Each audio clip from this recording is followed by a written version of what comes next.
Mbunge wa jimbo la Kondoa ambaye pia ni waziri wa mifugo na uvuvi, Dr. Ashatu Kijaji ameeleza mafanikio makubwa aliyoyafanya katika sekta ya maji ndani ya jimbo la Kondoa katika kipindi cha uongozi wake wa miaka 10 katika jimbo hilo, ambapo jumla ya vijiji 84 katika jimbo la Kondoa vimepata maji safi na salama. Visima zaidi ya 120 vimechimbwa maeneo mbalimbali ya jimbo hilo, na sasa kina mama na watoto hawatembei umbali mrefu tena kutafuta maji. Hii ni hatua kubwa ya maendeleo katika sekta ya maji kwa wananchi wa jimbo la Kondoa. Dr. Ashatu mwenyewe anasema kuwa kwa kushirikiana na serikali kuu pamoja na wadau mbalimbali ameweza kufanikisha kuikata kiu kubwa ya wananchi wake. Sekta ya maji ilikuwa ni changamoto kubwa kwa wanakondoa na ilitengenezwa na hadithi iliyokuwa imeanza kuaminiwa. Hadithi yenyewe ilisema kwamba ardhi ya Kondoa ina mwamba ambao ukichimba kisima huwezi kupata maji. Lakini ukiangalia jiografia ya vijiji vyetu 84 na vitongoji vyake 381, unaangalia hatuna bwawa la kuweza kutupatia maji.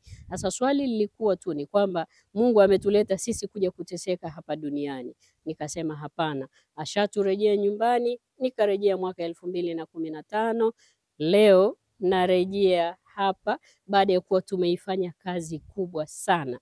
Vijiji vyetu vyote 84 vina maji na vitongoji vyake kadhaa vina maji, na wananchi sasa ndani ya jimbo la Kondoa wanafungua maji kwenye nyumba zao.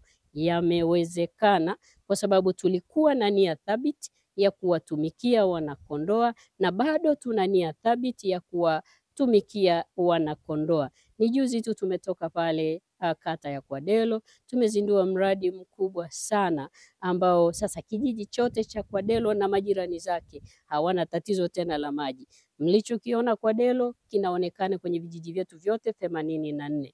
Najisikia fahari na faraja kuu kusema tuliwaahidi, tumetekeleza, na sasa tumerejea kwenu tena kuomba mtuamini kwa mara nyingine ili tuendelee kufikisha shughuli hizi za maendeleo kwa pamoja. Kwenye sekta ya maji kwa kweli na mshukuru sana Daktari Samia Suluhu Hassan. Tuna mradi mkubwa wa bwawa la Itaswi ambao unagharimu zaidi ya bilioni 6, na tumefika kwenye hatua nzuri sana ya utekelezaji wa mradi ule wa bwawa la Itaswi. Wana Itaswi, mnaona mkandarasi yupo kazini, anachapa kazi. Tukiongelea upande wa kata yetu ya Salanka, kata ya Soera, wote hawa wanapata maji sasa, na maisha yetu yamekuwa rahisi sana kwa kina mama pamoja na watoto wetu tuliokuwa tunahangaika kutembea umbali mrefu kutafuta huduma ya maji. Tumeyaweza. Serikali yetu imefanya kipande chake, wadau wetu wa maendeleo wamefanya kipande chao, na washukuru sana wadau wetu wa maendeleo ambao wameshiriki nasi kuhakikisha wanakondoa tunavunja ile historia iliyokuwa ikiaminika na hadithi ambayo haikuwa sahihi.